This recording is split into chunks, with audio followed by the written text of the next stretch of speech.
ഒരു ഗ്ലാസ് ചായയിൽ തുടങ്ങാം ഇന്നത്തെ പരിപാടി. അപ്പോൾ എണീക്കാൻ കുറച്ച് ലേറ്റ് ആയിട്ടുണ്ടായിരുന്നു. അപ്പോൾ ആദ്യം തന്നെ ചായ കുടിച്ച് അതിനുശേഷം ബ്രേക്ക്ഫാസ്റ്റിനായിട്ട് ദോശയായിരുന്നു. ഗോതമ്പിൻ്റെ ദോശയും മുട്ട ഓംപ്ലേറ്റും. വേറൊന്നും പ്രത്യേകിച്ച് കറിയൊന്നും ഉണ്ടായിരുന്നില്ല. അതൊക്കെ കഴിച്ചതിന് ശേഷം പിന്നെ ഇതാ ചക്കയും മുരിങ്ങാക്കോലും പരിപ്പ് കൂട്ടിയിട്ടുള്ള ഒരു കറിയാണ് വെക്കുന്നത്. ഈ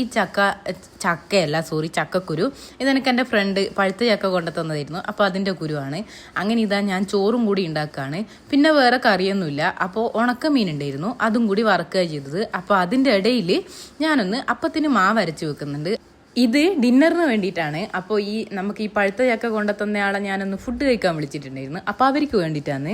അപ്പോൾ ഇത് നമ്മളെ വൈറലായിട്ട് പോയിക്കൊണ്ടിരിക്കുന്ന മാംഗോ സാഗോയാണ്. അതും കൂടി ഫസ്റ്റ് പരീക്ഷണമാണ്. അപ്പോൾ അതും കൂടി ആക്കിയാടെ വെച്ച് പിന്നെ മട്ടൻ സ്റ്റൂ ആണ് ഉണ്ടാക്കുന്നത്. അപ്പോൾ അതിന് വേണ്ടിയിട്ട് മട്ടനൊക്കെ ആദ്യം ഞാൻ വേവിച്ച് വെച്ചിട്ടുണ്ടായിരുന്നു. പിന്നെ ഉരുളക്കിഴങ്ങും ക്യാരറ്റൊക്കെ ഇട്ട് അതും ഒന്ന് മിക്സ് ചെയ്ത് പിന്നെ രണ്ടാം പാലൊക്കെ ഒഴിച്ച് അങ്ങനെ നമ്മൾ മട്ടൻ സ്റ്റൂവും റെഡി ആയിട്ടുണ്ട്. അങ്ങനെ നമ്മളെ അപ്പത്തിന്റെ മാവ് നല്ല അടിപൊളിയായിട്ട് പൊങ്ങി വന്നിട്ടുണ്ട്. അപ്പത്തിന്റെ ഒരു പ്രത്യേകത എന്താണെന്ന് വെച്ചാൽ ഞാൻ ആദ്യം ഒഴിച്ചപ്പോൾ നല്ല അടിപൊളിയായിട്ട് അപ്പം കിട്ടി. രണ്ടാമത് ഒഴിക്കുമ്പം അത് ഞാൻ വിചാരിച്ച രീതിയിൽ വരുന്നില്ല. പിന്നെ ഒരു 2-3 അപ്പം കൊളായിപ്പോയി. അതിനുശേഷം പിന്നെ നല്ല അപ്പം കിട്ടി. അങ്ങനെയൊക്കെ ആയിരുന്നു. അങ്ങനെ മാംഗോ സാഗോ അവർ വരുമ്പോൾ ബിസ്കോഫിന്റെ കേക്കൊക്കെ കൊണ്ടുവന്നിട്ടുണ്ടായിരുന്നു. ഇത് ഫസ്റ്റ് ടൈമാണ് ട്രൈ ചെയ്യുന്നത്.